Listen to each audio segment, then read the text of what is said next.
IAS institute నిర్వహిస్తున్న all India scholarship exam pass అవ్వండి. 2 years ఫీజులో 50% మాత్రమే పే చేయండి. కౌన్ బనేగా మహారాష్ట్ర సీఎం?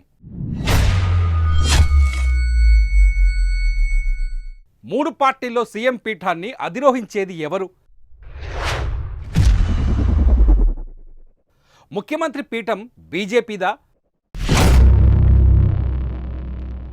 షిండే శివసేనదా, అజిత్ పవార్ ఎన్సీపీదా? మహారాష్ట్ర ప్రజలు మహాయుతి కూటమికే పట్టం కట్టడంతో ఇప్పుడు సీఎం పీఠం ఎవరిదన్న ఆసక్తి అందరిలో నెలకొంది. ఎవరికి వారే మా నాయకుడే సీఎం అని ప్రకటించుకోవడం ఉత్కంఠను రేపుతోంది. ముఖ్యమంత్రి పీఠంపై ఎవరు కూర్చుంటారు అనేది రాజకీయ వర్గాల్లో తీవ్ర చర్చకు దారితీస్తోంది.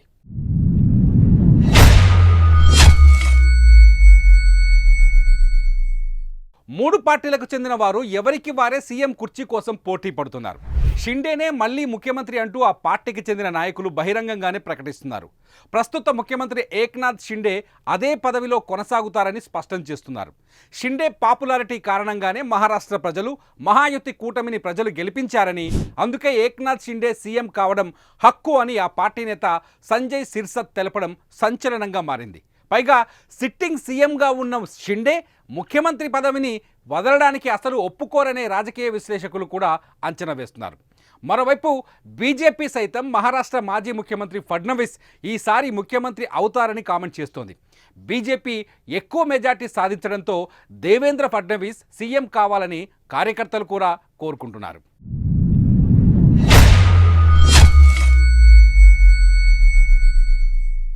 మహారాష్ట్ర ముఖ్యమంత్రి అజిత్ పవార్ అంటూ పూణేలో పోస్టర్లు కనిపించిన సంగతి తెలిసిందే.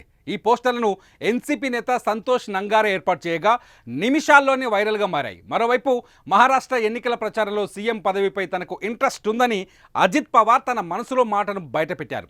విజయం తర్వాత కూడా అజిత్ పవార్ సీఎం పదవి రేసులో నిలిచారు. అజిత్ పవార్ ఎంట్రీతోనే మహాయుతికి మంచి స్పందన కనిపించిందని ఇప్పటికే ఆ పార్టీ నేతలు ప్రచారం చేసుకుంటున్నారు. కూటమిగా 3 పార్టీలు సమన్వయం, ఎన్సీపీ నుంచి వ్యతిరేకించి బయటకు వస్తూనే ఆ పార్టీకి భారీ నష్టం చేసి మహాయుతికి మేలు చేశారని గుర్తు చేస్తున్నారు. గతంలోనే అజిత్ పవార్కు సీఎం పదవిపైన ఆఫర్ వచ్చిందని, ఇచ్చి తీరాలని డిమాండ్ చేస్తున్నారు.